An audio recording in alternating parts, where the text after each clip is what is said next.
Hi, my name is Miquela, and I am the founder of ConnectED, a social enterprise tackling the digital divide in rural Panama. When I moved to Panama, I realized that many people in remote villages lived without access to basic necessities like access to reliable electricity. This inspired me to explore long-term sustainable solutions such as solar energy.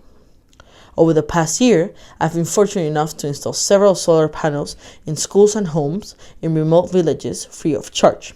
However, I realized that providing electricity for them wasn't enough, as these communities were still falling behind due to the lack of internet access.